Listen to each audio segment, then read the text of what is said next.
Visitantes.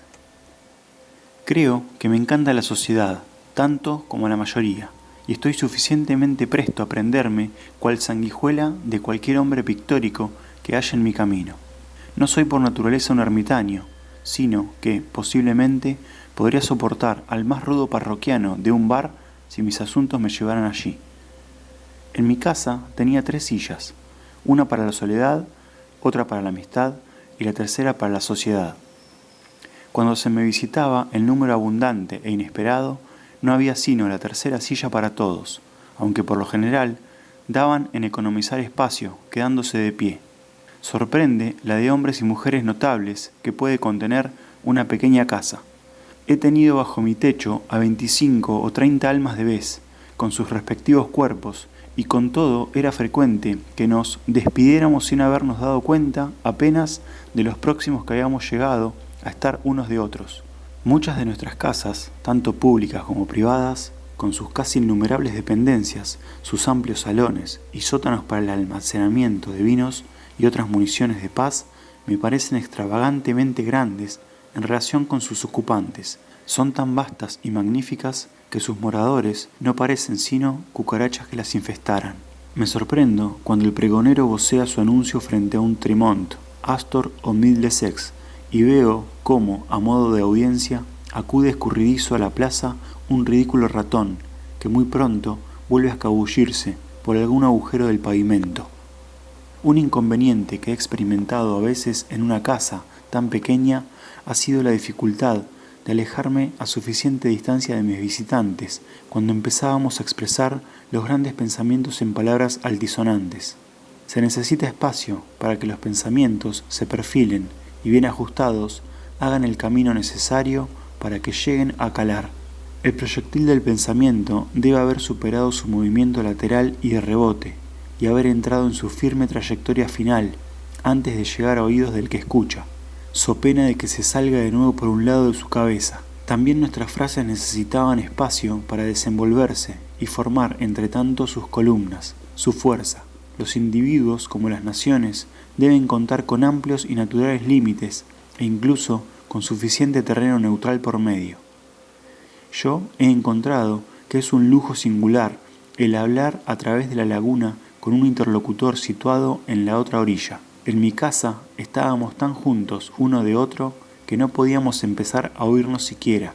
No podíamos hablar en tono lo suficiente bajo para que resultara audible. Ocurre como cuando se lanzan 2 piedras al agua, tan próximas entre sí, que sus respectivas ondas se entrequiebran. Si solo somos locuaces y altoparlantes, podemos permitirnos la proximidad, mejilla contra carrillo, sintiendo el aliento del otro. Pero si hablamos reservada y cuidadosamente, necesitamos separarnos un tanto, para que todo el calor y vaho animales tengan ocasión de evaporarse. Si deseáramos gozar de la sociedad más íntima con aquel en nuestro interior que se halla fuera o por encima de nosotros, a quien nos dirigimos, no solo deberíamos permanecer silenciosos, sino tan separados físicamente que en ningún caso podríamos percibir nuestro recíproco discurso. Referido a este modelo, la oratoria conviene a quienes son duros de oído, pero son numerosas las cosas bellas que no podemos decir si hay que vocearlas. A medida que la conversación iba adquiriendo un tono más altivo y solemne, íbamos corriendo gradualmente nuestras sillas hacia paredes opuestas, de modo que, por lo común, nos faltaba finalmente espacio. Mi mejor habitación, no obstante, mi retiro, lista siempre para albergar compañía, sobre cuya alfombra rara vez incidía el sol, era el pinar de detrás de la casa. Durante el verano llevaba allí a mis invitados distinguidos, y un inapreciable sirviente barría el suelo, quitaba el polvo de los muebles y ponía orden en las cosas. Si venía un invitado, éste compartía algunas veces mi frugal condumio, y no suponía interrupción alguna en la conversación el que al mismo tiempo se revolviera unas gachas, o el que subiera o madurara una hogaza sobre las cenizas. Pero si acudían 20 y se sentaban a mi mesa, no se hablaba para nada de la cena, aunque hubiera pan bastante para 2, como si el comer fuera una costumbre olvidada y la práctica de la abstinencia algo natural, hecho que no se consideraba en defecto de hospitalidad sino propio y acertado. El desgaste y decaimiento de la vida física, tantas veces necesitada de remiendo, parecía milagrosamente retardado en este caso, y el vigor vital seguía firme. De esta manera podía atender a 20 o a 1000, y si alguno dejó la casa decepcionado o hambriento, puede estar seguro de que, por lo menos, mis sentimientos al respecto no dejaban de acompañarle. Así de fácil es, aunque muchos lo duden, el establecer nuevas y buenas costumbres en lugar de las viejas. No hace falta que vuestra reputación descanse en las comidas que ofrecéis. Por mi parte, no ha habido cancerbero que mejor me disuadiera de frecuentar determinada casa que la propia ostentación de quien deseaba agasajarme con una cena, pues entendía que tanto aparato no era sino velada sugerencia de no importunarle tanto de nuevo. Pienso, pues, que jamás volveré por ahí. Estaría orgulloso de tener por lema de mi cabaña aquellas líneas de Spencer que uno de mis visitantes escribiera un día a guiso de tarjeta sobre una amarillenta hoja de nogal. Llegados aquí llenan la casita. No se busca diversión donde no hay. El descanso para su solaz, las cosas a su albedrío. La mente más noble tiene el mejor contento. Cuando Winslow, más tarde gobernador de la colonia de Plymouth, fue a rendir visita de cumplido con un compañero de Massaoit, a pie, a través de los bosques, ambos llegaron cansados y hambrientos a su destino, donde fueron bien recibidos, aunque nada se dijo de comer aquel día. Cuando llegó la noche, para usar sus mismas palabras, nos condujo al lecho, simple yacija de tablones a un par de palmos del suelo, provista de delgado colchón, donde quedamos él y su mujer a un extremo, y nosotros al otro. Por falta de espacio, dos más de sus principales se apretujaron junto y encima de nosotros, de modo que salimos más cansados de nuestro acómodo que del viaje. A la 1 del día siguiente, Massaoit trajo 2 peces que había pescado, de aproximadamente 3 veces el tamaño de un sargo, que una vez cocidos eran por lo menos 40 los que esperaban participar de su carne. Esta fue la única comida que nos cupo durante 2 noches y un día. De no haber comprado uno de nosotros una perdiz, nos habríamos pasado todo el viaje en ayunas. Temiendo acabar ligeros de cascos, por falta de alimento y sueño, dado el continuo canturreo de aquellos salvajes que acostumbraban a arrullarte con sus canciones, partieron antes de dar fin a sus fuerzas. En cuanto al alojamiento, cierto es que fueron pobremente atendidos, aunque lo que consideraron una inconveniencia no era sino, en verdad, especial honor. Por lo que a la comida se refiere, no veo cómo los indios podían haberlo hecho mejor. No tenían para alimentarse a sí mismos, y eran lo suficiente sabios para saber que las disculpas no podrían suplir la carencia de viandas, de manera que optaron por apretarse el cinturón y no hablar de ello. Nuevamente visitados por Winslow, en ocasión de mayor abundancia, no hubo deficiencia alguna en ningún sentido. En cuanto a hombres, difícil es que escaseen en parte alguna. Tuve más visitantes cuando viví en los bosques que en cualquier otro período de mi vida. Quiero decir que los tuve, en verdad, y que a algunos de los cuales me fue dado tratarlos en mejores circunstancias que en ningún otro sitio. Pero fueron pocos los que vinieron a verme por asuntos triviales. A este respecto, mis compañías eran tamizadas, ya por la mera distancia que me separaba del pueblo. De tal manera, me había retirado en el vasto océano de la soledad, donde se vacían todas las corrientes sociales, que las más de las veces, y en cuanto a mis necesidades se refiere, solo el sedimento más fino venía a depositarse a mi lado. Con él me llegaba asimismo la fragancia de continentes inexplorados y aún incultos. ¿Quién iba a aparecer por mis andurriales esta mañana sino un hombre verdaderamente homérico o de Paflagonia, y de nombre tan adecuado y poético que lamento no poder transcribir aquí? Se trataba de un canadiense, leñador y plantador de estacas, capaz de hincar hasta 50 en un día, cuya última refección había consistido de una marmota cazada por su perro. También él sabe de Homero, y si no fuera por los libros, no sabría qué hacer en días lluviosos, aunque bien cabe que no haya leído ninguno completo durante muchas estaciones de lluvia. Un cura, allá en su parroquia natal, que sabía algo de griego, le enseñó a leer en la Biblia. Ahora, mientras él sostiene el libro, Yo tengo que traducirle el reproche de Aquiles a Patroclo por su sombrío talante. ¿Por qué lloras, Patroclo, como una muchacha? ¿Acaso tú solo has tenido noticias de Pitia?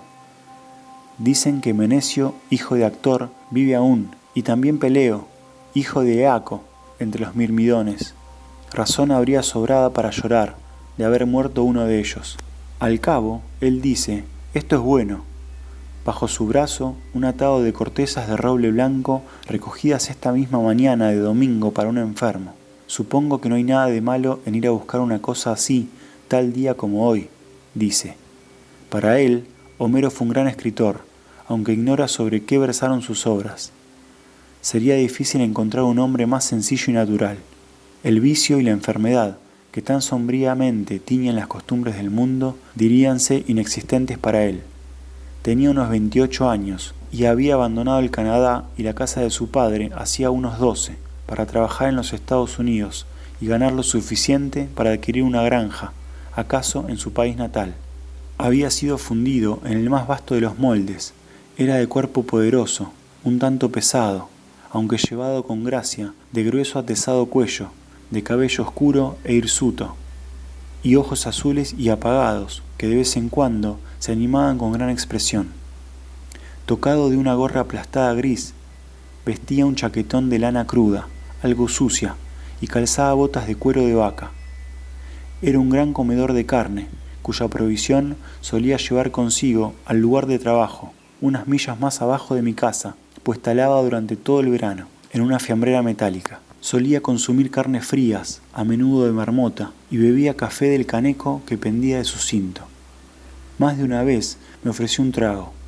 Aparecía por lo común a primera hora, cruzando mis campos de judías, aunque sin la ansiedad o prisa por llegar al tajo que revelan los yanquis.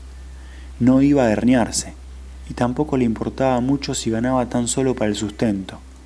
Con frecuencia dejaba la presa entre las matas, si su perro había cobrado de camino una marmota, para desandar luego milla y media con el fin de prepararla y guardarla en el sótano de la vivienda donde se alojaba, después de haber deliberado durante más de media hora si no sería mejor sumergirla en algún lugar seguro de la laguna hasta la caída de la noche. Consideraciones estas sobre las que le gustaba cavilar largamente. A su paso por la mañana exclamaba: ¡qué cantidad de palomas! Si mi oficio no reclamara la labor diaria, podría conseguir, con la caza, toda la carne que necesito. Palomas, marmotas, conejos, perdices, ¿qué digo? Tendría para toda la semana con lo cobrado en un día. Era diestro en lo suyo, y se permitía incluso florituras. Talaba los árboles a un mismo nivel y a ras del suelo para que los renuevos salieran luego con más vigor y para que pudiera discurrir, entre tanto, un trineo sin tropezar con los tocones, y en lugar de dejar un árbol entero para sostén de sus haces de leña cortada, lo alisaba y cepillaba de tal manera que lo convertía en fina estaca o astilla, que bien pudiera quebrar uno, llegado el momento, sin más ayuda que las manos. Me interesaba porque era un hombre quieto y solitario, contento con su suerte. Era un caudal de buen humor y alegría, el que se desbordaba por sus ojos. Su gozo no tenía tara. Algunas veces le observé en los bosques en plena faena de tala, y al descubrirme me saludaba indefectiblemente con una risa de inefable satisfacción, subrayada por una expresión franco-canadiense, aunque hablaba igualmente inglés. Al acercarme, cesaba en su trabajo y se echaba con alegría, apenas contenida junto al pino recién derribado, mientras tomaba algún jirón de su albura con que hacer una bola que llevarse a la boca y mascar. En tanto conversaba y reía. La exuberancia de espíritu animal que le embargaba le hacía revolcarse en ocasiones por los suelos como contrapunto a un dicho u observación que pudiera haberle hecho especial gracia. No era raro que al examinar unos árboles exclamara: «By George, que puedo entretenerme bastante aquí con el hacha, no necesito mejor deporte». Algunas veces, en ratos de ocio, se divertía disparando regularmente salvas en honor propio con una pistola de bolsillo durante sus paseos por el bosque. En invierno mantenía una hoguera donde calentar de vez en cuando el café, y cuando tomaba asiento en un tronco para dar cuenta de su frugal condumio, los pájaros acudían a posarse en sus brazos para picotear las migajas de patata que quedaban adheridas a sus dedos, hecho que él celebraba, diciendo que le gustaba verse rodeado de aquellos pequeños sujetos. En él se había desarrollado principalmente el hombre animal. En resistencia física y contento era primo hermano del pino y de la roca.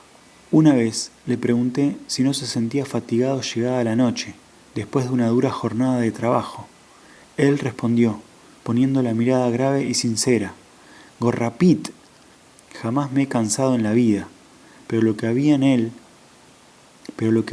él de intelectual y de espiritual yacía adormilado como un niño de su educación, se reducía a la que impartían por entonces los religiosos católicos del país, tan inocente y limitada que el alumno jamás accede a un conocimiento consciente, sino tan solo a un estado confiado y reverencial.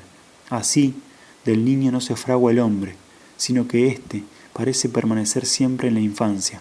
Al hacerlo, la naturaleza le concedió un cuerpo robusto y contentamiento con su suerte, además de suficientes dosis de respeto y confianza para que pudiera conservarse niño 70 años. Era tan genuino y sincero que todo intento de presentación sería vano, y de igual sentido como si uno tratara de presentarle una marmota a su vecino. Había que descubrirlo como hice yo. Él no representaría ningún papel. Los hombres le pagaban por su trabajo y así le ayudaban a comer y a vestirse, pero él jamás intercambió opiniones con ellos. Era tan sencillo y de natural humilde, si puede llamarse humilde aquel que a nada aspira, que la humildad era tan consustancial con él que no podía, por tanto, siquiera concebirla. Los hombres ilustrados eran para él semidioses. Si se le decía que alguien así estaba a punto de llegar, se conducía como si pensara que nadie tan grande podía esperar nada de él, sino que haría suya toda la responsabilidad y le dejaría tranquilo y olvidado. Jamás oyó la voz del elogio y admiraba en particular al escritor y al predicador. Las obras de estos eran milagros.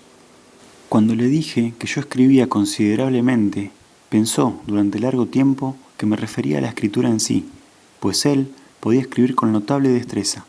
Así, a veces, encontré el nombre de su parroquia natal bellamente escrito en la nieve que bordea la carretera, con la apropiada tilde francesa, con lo que supe de su paso por aquí. Le pregunté si se le había ocurrido alguna vez el escribir sus pensamientos. Respondió que había leído y escrito cartas para quienes no sabían de letras, pero que nunca había intentado escribir pensamientos. No podía, no sabría qué poner primero y sería horrible. Además, había que atender al mismo tiempo a la ortografía. Oí que un sabio y reformador distinguido le preguntó en una ocasión si no quería que el mundo fuera de otra forma, a lo que él, sin reparar en que esa pregunta había sido formulada ya muchas veces con anterioridad, le replicó no sin cierto deje de sorpresa en su acento canadiense. No, ya me gusta como es. Le hubiera sugerido un montón de cosas al filósofo el tener tratos con él. Para el extraño no parecía saber nada sobre la generalidad de las cosas. Sin embargo, a veces descubrí en él un hombre hasta entonces desconocido, y me quedé sin saber si era tan sabio como Shakespeare o sencillamente tan ignorante como un niño, ni supe si sospechar en él la existencia de una fina conciencia poética o de simple estupidez. Un conciudadano me contó que habiéndose tropezado con él en el pueblo, gorra calada hasta las orejas y silbos de autocomplacencia, se le antojó un príncipe disfrazado. No tenía más libros que un almanaque y una aritmética, con la que se revelaba notablemente experto. El almanaque era para él una especie de enciclopedia, presuntamente contenedora de un extracto de todo el conocimiento humano, como así es en gran medida. Me encantaba sondearle con respecto a las últimas reformas e innovaciones del día, que él jamás dejó de considerar desde el más sencillo y práctico de los puntos de vista. Nunca había oído hablar de aquello antes. ¿Podría arreglársela sin fábricas?, pregunté. Él había usado siempre aquel gris Vermont de manufactura casera y se sentía satisfecho, respondió. ¿Podría pasárselas sin té ni café? ¿Producía este país alguna otra bebida aparte del agua? Él había sumergido hojas de pinabete en esta antes de beberla. Descubrió que resultaba mucho mejor en tiempo cálido. Cuando le pregunté si podía arreglársela sin dinero, describió la utilidad de éste de manera tal que sugería y coincidía con los estudios más filosóficos acerca del origen de esta institución y en perfecta consonancia con el término matriz pecunia. Si poseyera un buey y deseara obtener agujas e hilo en el almacén, pensó que pronto se revelaría inconveniente e imposible el hipotecar cada vez alguna porción del animal a trueque del importe de aquellas. Era capaz de dar razón y de defender muchas instituciones mejor que cualquier filósofo, porque al describirlas, en cuanto a él concernía, daba el verdadero motivo de su prevalencia, pues la especulación no le había sugerido aún ningún otro.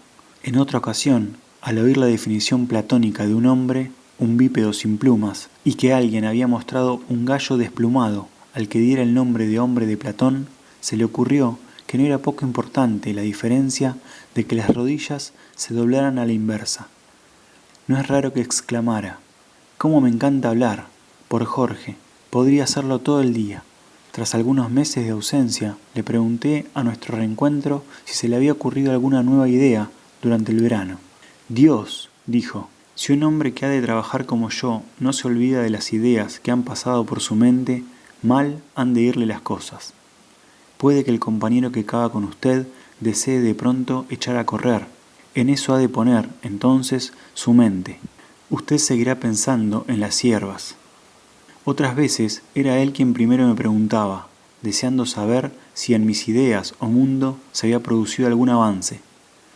Un día de invierno le pregunté si siempre se sentía satisfecho de sí mismo, con la intención de sugerirle la existencia en su interior de un sustituto de aquel cura de su infancia y de algún motivo más elevado para vivir.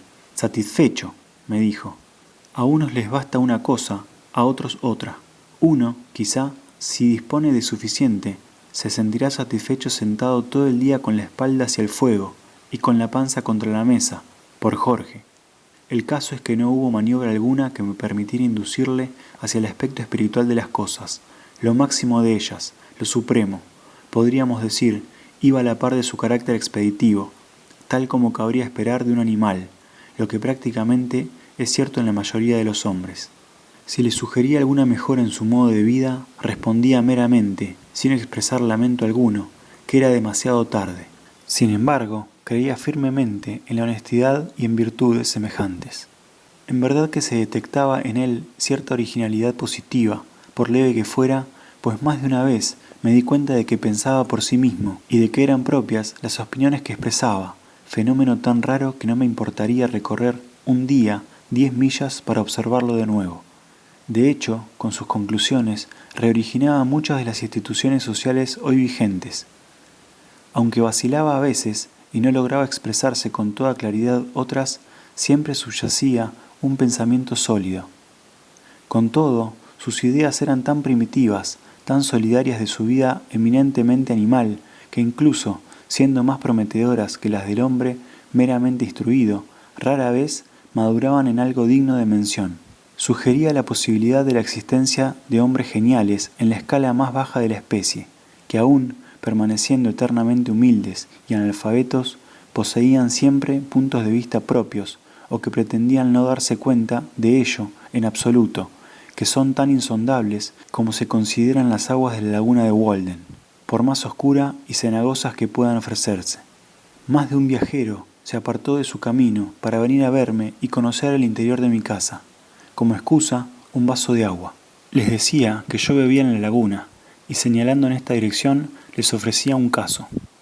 A pesar de mi retiro, no estaba tampoco exento de esta avalancha anual que se produce, según creo, hacia el 1 de abril, cuando todo el mundo parece hallarse en movimiento. No me faltó suerte, aunque entre mis visitantes pude contar algunos especímenes curiosos.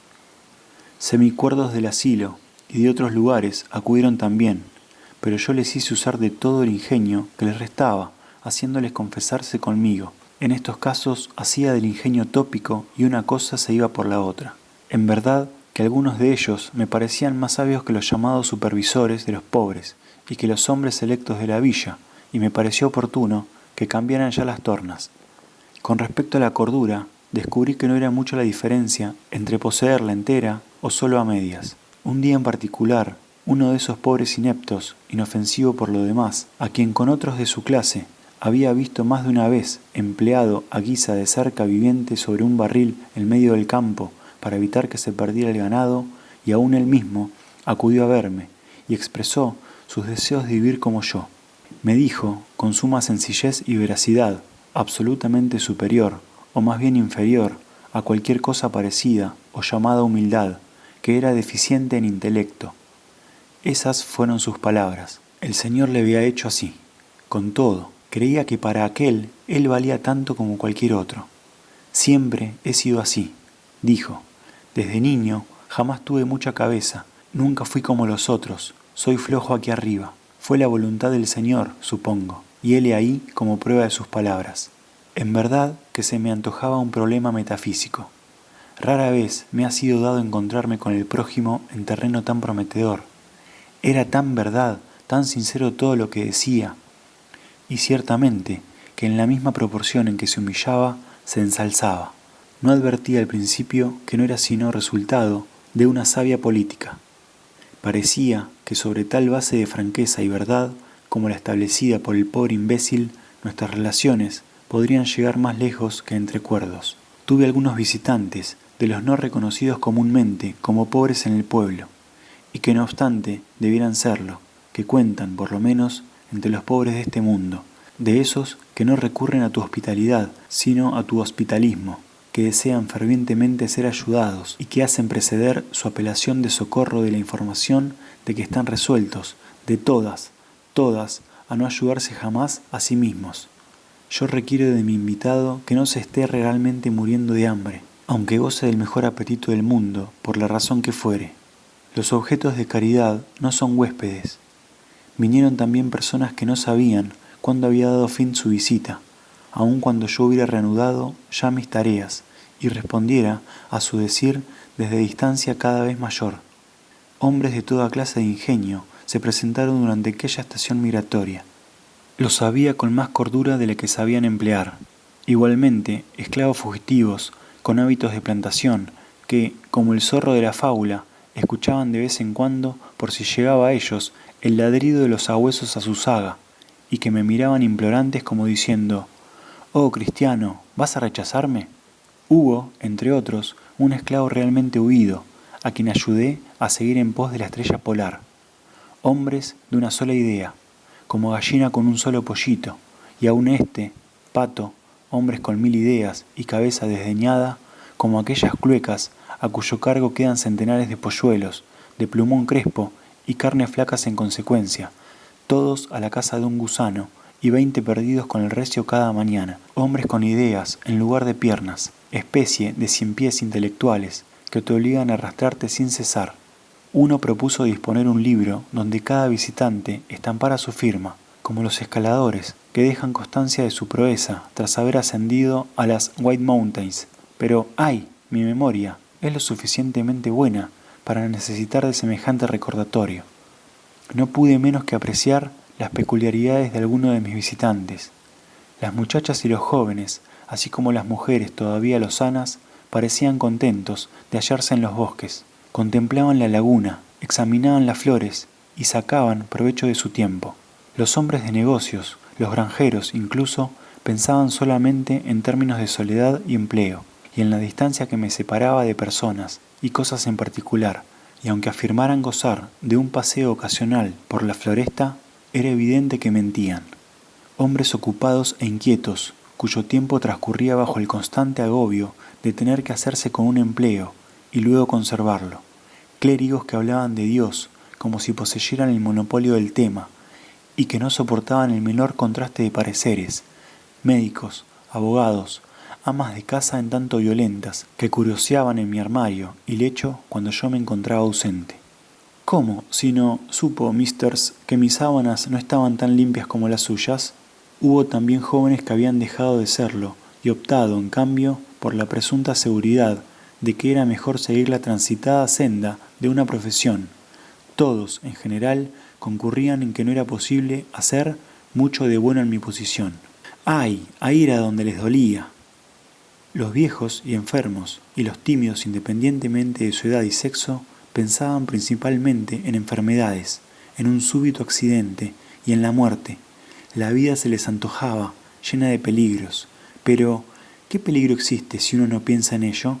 Y opinaban que todo hombre prudente elegiría cuidadosamente el emplazamiento más seguro, donde el doctor B se encontrara fácilmente a mano en caso de apuro.